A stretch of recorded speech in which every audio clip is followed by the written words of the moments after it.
बिस्मिल्लाहिर्रहमानिर्रहीम। तो आज हमारा चौथा लेक्चर है इंट्रोडक्शन टू पॉलीमर्स। तो आज हम डिस्कस करने जा रहे हैं, जैसे हमारी एक रूटीन की सिस्टमेटिकली हम चल रहे हैं, तो आज हम कोपॉलीमर्स के मतलब डिस्कस करेंगे कि कोपॉलीमर्स क्या होते हैं। तो basically polymer that incorporate more than one kind of monomers into their chains are called copolymer. और इसकी जो एग्जांपल है वो नैलन है। नैलन आप कह सकते हैं कि वो कोपॉलीमर है। अच्छा, अब इसमें देखें कि जैसा कि जनरली हम देखते हैं कि ऐसे पॉलीमर जिसमें जो मोनोमर्स एक से ज्यादा किस्म के हों, उस पॉलीमर्स को हम कोपॉलीमर्स कहते हैं। जैसे डाइएस्टिक है, डायमीन है, इनकी कोपॉलीमराइजेशन से आगे मालिक्यूल बनते हैं। अब इसकी जो दो किस्म के मोनोमर्स होते हैं, उनका जो कॉम्बिनेशन होते हैं उसके डिफरेंट पैटर्न हो सकते हैं। रैंडम भी हो सकता है, ब्लॉक पैटर्न भी हो सकता है, और फिर ग्राफ्टिंग पैटर्न भी हो सकता है। तो based on this pattern, these copolymer can be categorized or classified into grafted copolymer, block copolymer, or random copolymer. A random copolymer contain a random arrangement of the multiple monomers। जैसा कि आपको इस pictorial display के अंदर ये for example आप समझें कि दो हमारे जो मोनोमर्स हैं ए और बी हैं। ए को आप अज्यूम कर लें कि ये ब्लू कलर का है और दूसरा जो है वो रेड कलर का है। अब इनकी देखें कि रैंडम को पॉलीमर के अंदर जो इनकी अरेंजमेंट है वो बिल्कुल कोई किसी किस्म की सिस्टमेटिक नहीं है, और ये रैंडम इनकी अरेंजमेंट है। कभी ए आ गया, कभी बी आ गया, और इस तरह से वो बिल्डिंग से उनके ज्वाइन करने से एक बड़ा मॉलिक्यूल बन जाता है, जिसको आप रैंडम कोपॉलीमर बोलते हैं।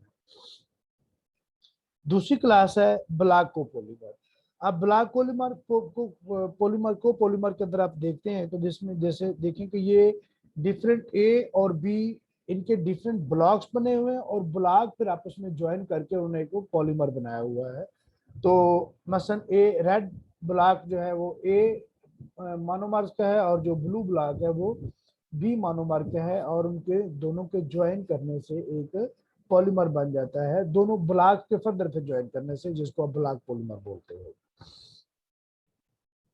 तीसरी टाइप है इसकी ग्राफ्ट कोपॉलीमर।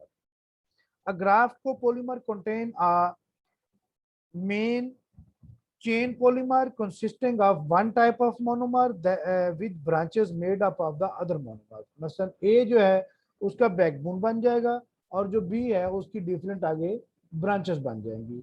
तो ये देखें, ये ग्राफ्टेड कोपॉलीमर जो है, ये रेड कलर के जो आपको सारे ये एक चेन नजर आ रही है, ये एक ही किस्म के मोनोमर्स की उसकी बैकबोन बनी हुई है, और इसकी दूसरी किस्म के जो मोनोमर्स हैं उनकी ये ग्राफ्टिंग हुई हुई है। तो इसको हम बोल देते हैं कि ये ग्राफ्टेड कोपॉलीमर्स। तो इस तरह से जो कोपॉलीमर्स हैं वो उनकी आगे तीन टाइप्स हैं, और इस तरह से वो टाइप्स डेवलप होते हैं। जैसा कि मैंने पिछले लेक्चर में आपको ये बताया था कि डाई एसिड है और डाईमीन्स है, इनके मिलने से कोपॉलीमर बनता है, और इसकी एग्जांपल मैंने दी थी आपको नैलन। ये डाई कार्बोक्सिलिक एसिड डायमीन के साथ कॉम्बिनेशन से एक बन जाता है पोलीमाइड। ये क्या है? पोलीमाइड। पोलीमाइड एक कोपॉलीमर है। ठीक, इसकी ये आगे पिक्टोरियल डिस्प्ले है। आगे हम देखेंगे पॉलीमर को डिस्कस करेंगे in terms of their configurations. Geometrical polymers भी हम कह सकते हैं। इनकी जो पॉलीमर की कॉन्फ़िगरेशंस है, ये सिस फॉर्म में पाए जा सकते हैं, ट्रांस फॉर्म में पाए जा सकते हैं। सिस और ट्रांस आइसोमर जो होते हैं, यू नो वेल के ये क्या होते हैं। The cis configuration arises when substitute groups are on the same side of the carbon-carbon double bond. On the other hand, trans refer to the substitutes on opposite side of the double bond। जैसा कि आप देखें कि for example in दो molecule को देखें, इसमें आप CH2 ये आगे इनकी फर्दर जो है ना पोलराइजेशन होगी, तो अब देखें कि ये दोनों ऑपोजिट साइड पे डबल बॉन्ड पे, ठीक है, below and up and below the planes. तो इस तरह से अगर आप देखते हैं ये ट्रांसफॉर्म है, और अगर आप देखते हैं इन केस ऑफ सिस तो ये दोनों जो है वो एक साइड पे हैं, डबल बॉन्ड की एक साइड पे हैं। तो इस तरह की इनकी जो कॉन्फ़िगरेशन है उसकी बेस पे हम पॉलीमर को इन ज्योमेट्रिकल टाइप्स जिसे कहते हैं, आप इनको सिस और ट्रांसफॉर्म में भी कैटेगराइज कर सकते हैं। उसके बाद है स्टीरियो रेगुलरिटी। अब keeping in view the stereo regularity, polymer may be classified into isotactic, syntactic और atactic। अब ये है कि इनको आइसोटैक्टिक, सिंड्यूटैक्टिक और एटैक्टिक हम किस बेस पे कहते हैं। Stereoregularity is the term used to describe the configuration of polymer chains. जो पॉलीमर चेन्स है उनकी कॉन्फ़िगरेशन को एक्सप्लेन करने के लिए, एलैबोरेट करने के लिए, उसकी डिस्क्रिप्शन के लिए जो एक टर्मिनोलॉजी यूज होती है उसको बोलते हैं स्टीरियो रेगुलरिटी। अब in case of a static stereoregularity is an arrangement where all substituents on the same side of the polymer chain। अगर जितने भी सब्स्टिट्यूएंट हैं वो पॉलीमर चेन की एक साइड पे हों तो उनको हम बोल देते हैं isotactic. But in contrast to that the polymer chain is composed of alternating groups.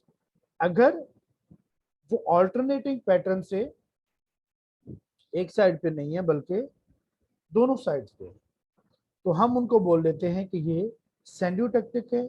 But in contrast to both of these types, isotactic and syndiotactic, अगर ये एक रैंडम कॉम्बिनेशन से ग्रुप डेवलप होता है, एक रैंडम कॉम्बिनेशन है इनका, यानी कि उनकी जो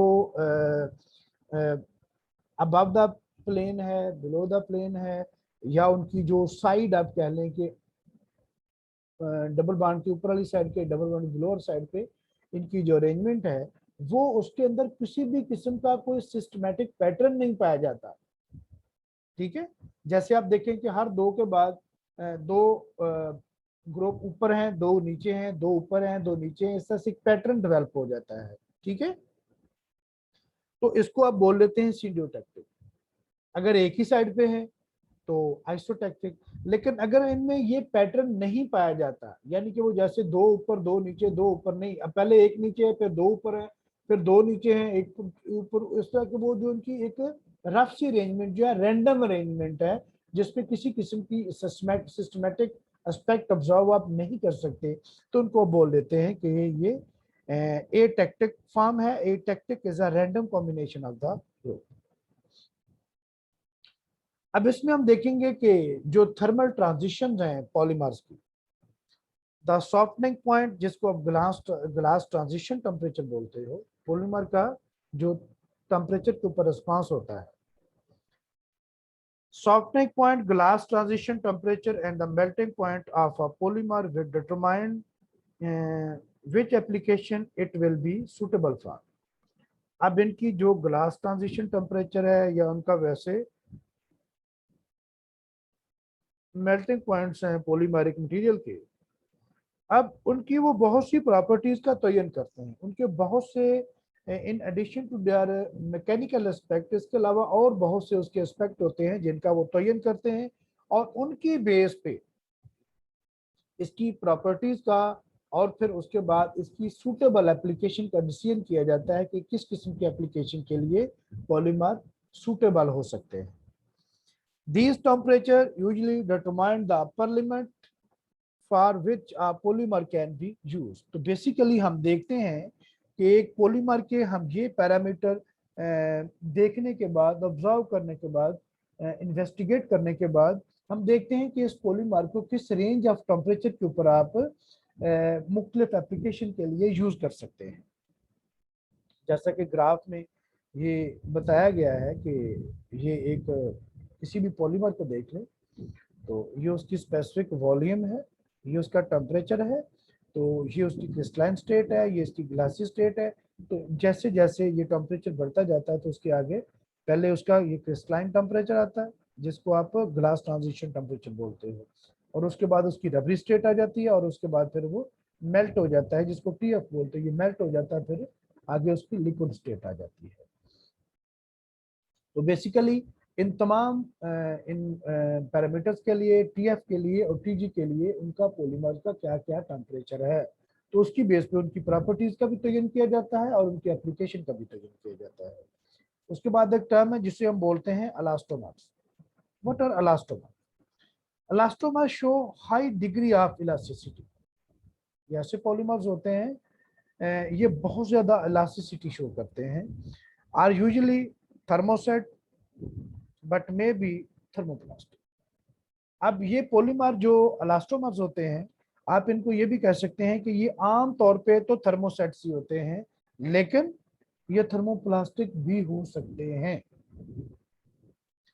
ये जैसा कि आपको ये पिक्चर में भी दिखाया गया है, ये इसमें बहुत ज्यादा इलास्टिसिटी। अब देखें ए और बी जो है, ये एक ही पॉलीमर है, इसको खींच के आप लंबा भी कर सकते हैं, दोबारा से वो उसकी पहले वाली पोजीशन जो है वो रिस्टोर हो जाती है। ठीक है, तो इलास्टिसिटी की बेस पे हम इनको, इनमें लचक बहुत ज्यादा होती है, हम इनको बोल देते हैं कि ये इलास्टोमर्स है।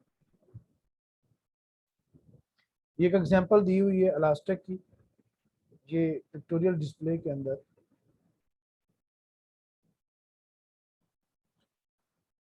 उसके बाद हम देखते हैं कि पॉलीमर हीट को कैसे रिस्पॉन्स करते हैं। रिस्पॉन्स टू हीट, पॉलीमर को अगर हीट किया जाए तो वो क्या रिस्पॉन्स या किस किस्म का बिहेवियर शो करते हैं। Thermoplastic soften or melt with heat. जो थर्मोप्लास्टिक होते हैं, जब उनको हम हीट करते हैं, जब उनको हम टेम्परेचर देते हैं, तो वो सॉफ्ट भी हो जाते हैं और फिर मेल्ट भी हो जाते हैं। The polymer chain start to relax as they gain energy and they lose some of their क्रिस्टलिनिटी।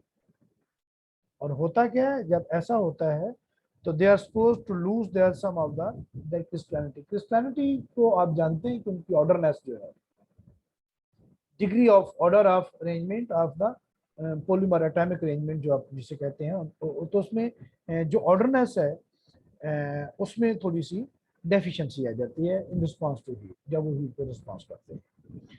तो आमतौर पे देखें कि थर्मोप्लास्टिक क्या है। थर्मोप्लास्टिक ऐसे पॉलीमर्स होते हैं जिनको आप बार बार आप हीट करके, सॉफ्ट करके मेल्ट कर सकते हैं, और उनको आप रिपीटडली मुख्तलिफ रिसाइकल करके आप उससे मजीद आर्टिकल जो है उनको रीशेप किया जा सकता है, उनको मजीद आर्टिकल उनसे बनाए जा सकते हैं। तो इन कंट्रास्ट ये थर्मोप्लास्टिक की कुछ एग्जांपल्स हैं। इनको रिफॉर्म किया जा सकता है थर्मोप्लास्टिक को, और इनको रिफॉर्म करने के बाद इनको रिसाइकल भी किया जा सकता है। और इन थर्मोप्लास्टिक की मुख्तलिफ आगे आपको ये एग्जांपल है, जैसे स्टायरोफोम है, नैलन है, पीवीसी है। Thermoplastic when heated become soft and deformable. The polymer chains can be free to slide fast over an other. क्या करते हैं, दूसरे के ऊपर जो है वो स्लाइड करते हैं, और इस तरह से उनमें इलास्टिसिटी भी पाई जाती है। Nylon, thermoplastic can be reformed and recycled. आप अगर आपके पास ये नैलन की एग्जांपल है कि आप इनको मुख्तलिफ शेप में रिपीटेडली जो है वो मेल्ट करके आप इनसे आर्टिकल बना सकते हैं। पीवीसी है, many thermoplastic materials are addition polymers, इनके इनकी जो चेन ग्रोथ पॉलीमर्स होते हैं, such as polyethylene and polypropylene. ये मुख्तलिफ के आगे एग्जांपल जो है ना देना चाहें तो आप मुख्तलिफ कैटेगरीज उनके एग्जांपल जो कोट कर सकते हैं। तो बहरकैफ ये थर्मोप्लास्टिक जो है, इनके मतलब ये कहा जा सकता है कि आप इनको रिफॉर्म कर सकते हैं, इनको रिसाइकल कर सकते हैं, आप इनसे रिपीटेडली हीट करके, इनको मेल्ट करके, सॉफ्टन करके आप इनसे मुख्तलिफ किस्म के आर्टिकल जो है वो बना सकते हैं, शेप दे सकते हैं। अब नेक्स्ट ये है कि थर्मोसेट्स क्या होते हैं। In contrast to thermoplastic, thermosets polymer have covalent bond linking the polymer chains in 3 dimensionals, इनको आप नेटवर्क पॉलीमर भी बोलते हो। मोस्टली ये जो थर्मोसेट्स होते हैं ये नेटवर्क या क्रॉस लिंक पॉलीमर्स होते हैं। Cross linking is initiated by heat, light or the addition of other chemical. These links prevent the chains from sliding past one another, resulting in a high modulus and improved reap resistance.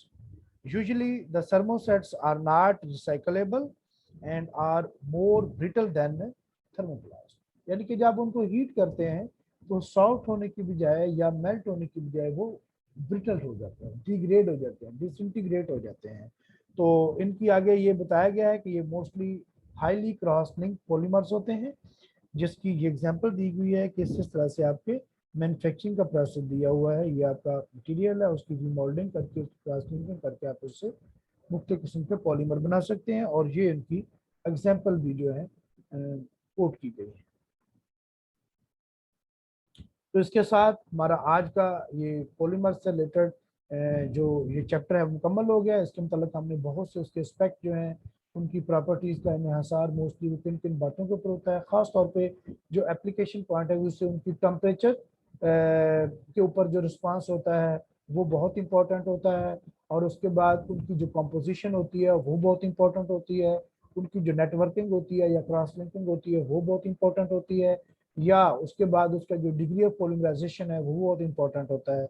तो वो उनकी बहुत सी properties को Taylor make करता है, और accordingly फिर उन डिफरेंट प्रॉपर्टीज़ की बेस पे उसकी डिफरेंट एप्लीकेशन का तयन किया जाता है। अब इसका एक और मॉलिक्यूलर वेट के पॉइंट ऑफ व्यू से एक और इसका एस्पेक्ट है, वो हम जब साइज स्क्रीन क्रोमेटोग्राफी हम देखेंगे तो उसमें एक क्वेश्चन मैं आपके लिए छोड़ रहा हूँ कि वो आपने देखना है कि जैसे आम मॉलिक्यूल का हम देखते हैं कि इसका मॉलिक्यूलर वेट ये है, तो हम किसी भी पॉलीमर को हम उसका ट्रू मॉलिक्यूलर वेट जो है ना वो कोट नहीं कर सकते, या हम ये नहीं कर सकते कि इस पॉलीमर का ये मॉलिक्यूलर वेट है, बल्कि इंस्टेड ऑफ दैट हम उसको एवरेज मॉलिक्यूलर वेट जो है उस फॉर्म में उसको रिप्रेजेंट करते हैं, या फिर उसको हम दो पैटर्न है, जैसे नंबर एवरेज मॉलिक्यूलर वेट है या वेट एवरेज मॉलिक्यूलर वेट है। तो ये मैं आपके लिए क्वेश्चन छोड़ रहा हूँ, तो आप देखिए कि ऐसा क्यों होता है, और इंशाल्लाह हम जब इसकी molecular weight distribution point of view से या डिग्री पॉलीमराइजेशन से जब हम पर्टिकुलरली साइज स्क्रीन क्रोमेटोग्राफी के साथ उसकी करेक्टराइजेशन करते हैं,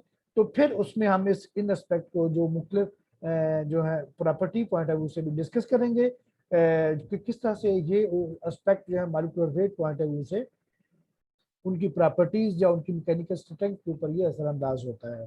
तो आज के लिए जो हमारा इंट्रोडक्शन टू पॉलीमर ये चैप्टर है वो ख़त्म हो गया है। नेक्स्ट इंशाल्लाह हम IR FTIR इनकी बेसिक टर्मिनोलॉजी, इसकी जो कंपोनेंट्स होते हैं या इसको हम डिस्कस करेंगे, और फिर आगे इसको ये किस तरह से हम कैरेक्टराइजेशन या पॉलीमर की हम कर सकते हैं। Thank you very much.